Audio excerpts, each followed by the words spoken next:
Bonjour à tous, j'espère que vous allez bien. Nouvelle ressource, comment réussir son R2? Parce que c'est principalement là où la plupart des closers débutants se ratent.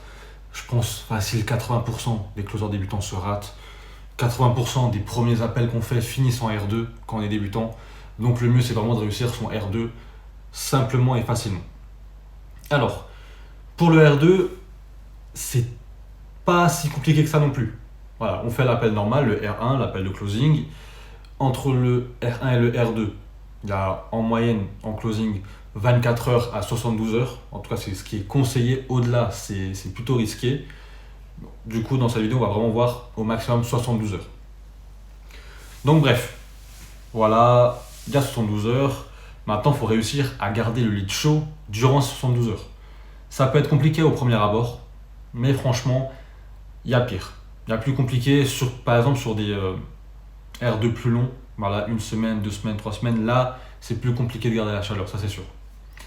Donc bref, voyons voir ça tout de suite, comment garder son lead chaud entre le R1 et le R2 pour pouvoir le closer durant le R2. Donc comprenez bien, le R2 ne se gagne pas au moment de l'appel. Il se gagne quelques heures avant, durant les messages. Déjà, on va comprendre pourquoi le prospect refroidit entre le R1 et le R2. Il y a différentes raisons à l'émotion qui retombe. Voilà, pendant le R1, vous l'avez chauffé, vous lui avez donné beaucoup d'émotions, vous lui avez donné beaucoup de valeur. Et là, entre les deux appels, ça retombe, voilà, la vie reprend son rythme. Bref, il y a tous ces problèmes-là. Donc, 24 heures plus tard, l'urgence qu'il ressentait a complètement disparu. Deuxième point, c'est l'entourage qui s'en mêle.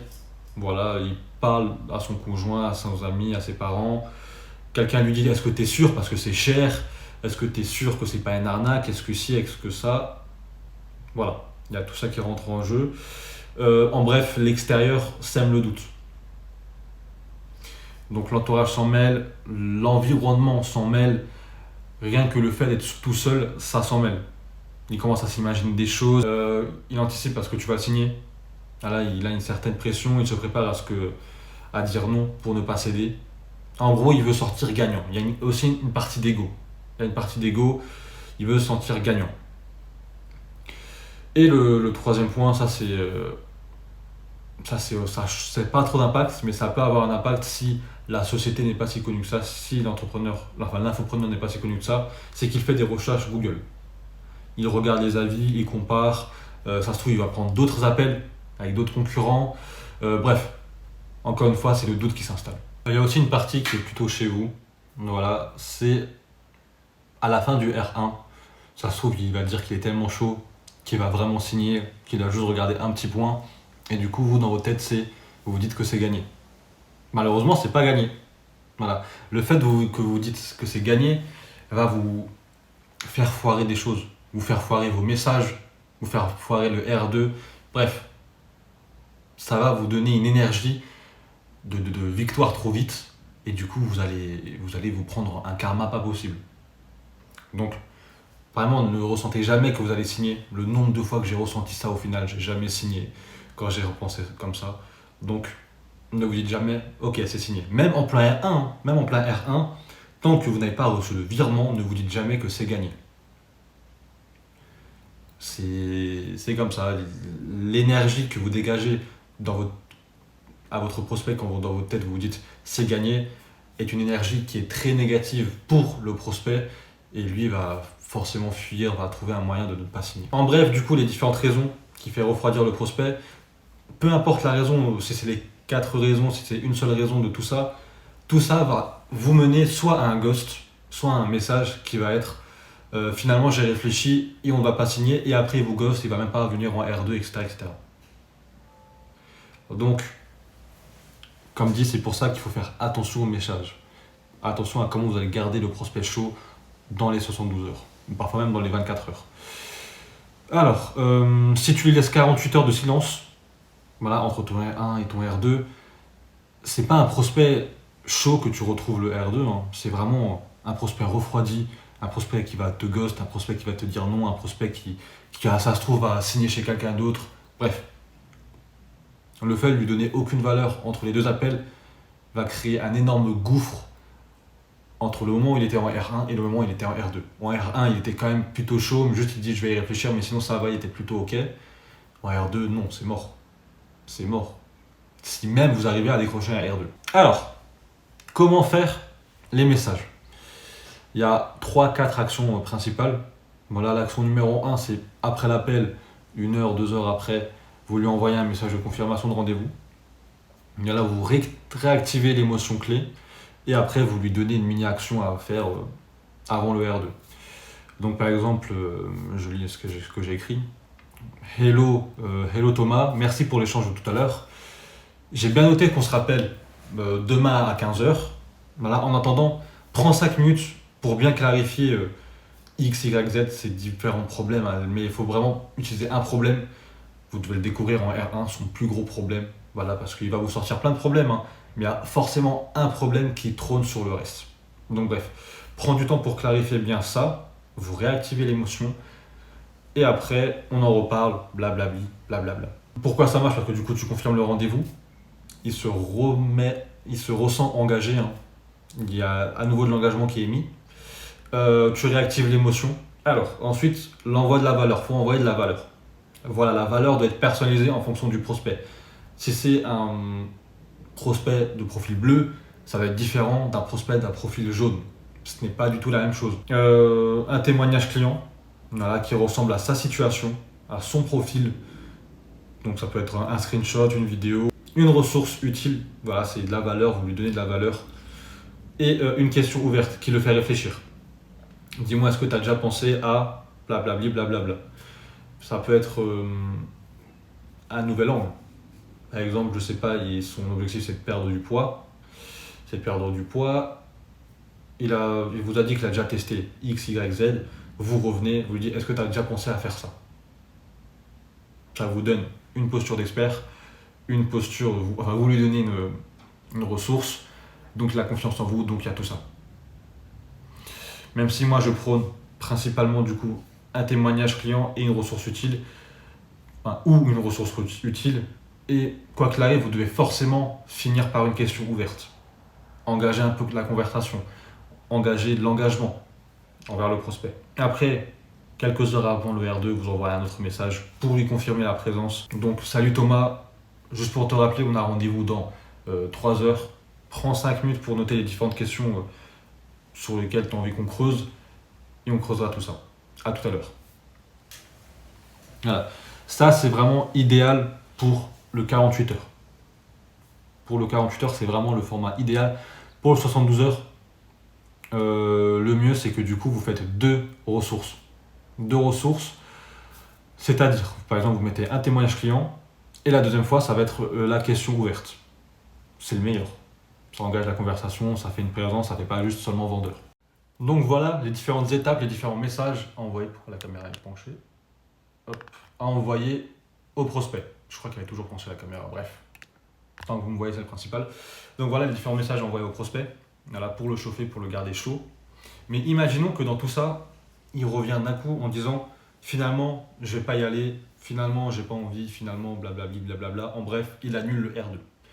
Qu'est-ce que vous faites? Vous ne répondez jamais par message. Jamais. Les choses comme ça, il faut directement appeler.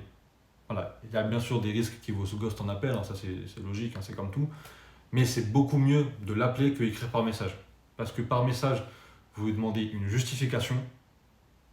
En appel, vous lui demandez une conversation. C'est différent. Justification, il va se sentir un peu attaqué. En appel, voilà, il peut se sentir moins attaqué, plus conversationnel, etc., etc. Salut Thomas, j'ai bien reçu ton message. Avant qu'on annule, je voudrais comprendre qu'est-ce qui a changé depuis la dernière fois. Voilà, à quoi tu as pensé. Bref, en gros, engagez la conversation. Ne lui demandez jamais pourquoi. Vous lui demandez pour quelle raison, qu'est-ce qui a changé, des choses comme ça. Pourquoi, c'est la justification. Pourquoi, c'est l'attaque. Pour quelle raison, c'est la conversation. Ça peut être dans tout le, pas forcément en R2, en R3 ou je sais pas, c'est vraiment en R1, même en R1. Éviter le plus possible le pourquoi. Le pourquoi, c'est vraiment entrer dans notre langage. Même moi, parfois, je dis pourquoi, mais il faut vraiment éviter de dire pourquoi et plutôt dire pour quelle raison. Donc, en soi, vous pouvez à ce moment-là, limite, le closer en appel téléphonique. C'est possible, hein. C'est possible, ne vous restreignez jamais aux appels visio. Bien sûr, le visio c'est le principal, hein, c'est logique. Alors, imaginons là qui vous ghost définitivement. Vous arrivez en R2, du coup, dans le Google Meet, et là, il n'est pas là. Déjà, au moment de l'appel, dès que vous rentrez dans l'appel et qu'il n'est pas là, vous lui envoyez un message du style Salut, je suis dans le call, je t'attends. Et ensuite, s'il n'est pas là dans les 5 minutes qui suivent, vous l'appelez. Vous l'appelez, vous essayez de savoir s'il vient ou non. S'il vous ghost non plus, enfin s'il vous ghost aussi en appel, vous attendez un peu et je sais pas, 15 minutes, après 15 minutes que vous soyez dans le meet, vous lui envoyez un message Thomas, voilà, je t'attendais dans l'appel, c'est pas grave hein, si tu as un imprévu, dis-moi tes disponibilités et on se recale un rendez-vous. Dites bien tes disponibilités cette semaine, voilà, pour vous lui mettez un cadre, pour lui mettez une fenêtre de seulement une semaine pour vraiment recréer l'urgence. Et aussi, s'il ne répond pas, bah, vous clôturez. Vous clôturez. Là, il n'y a pas le choix, à la limite. 1 ou 2 jours après, vous le relancez.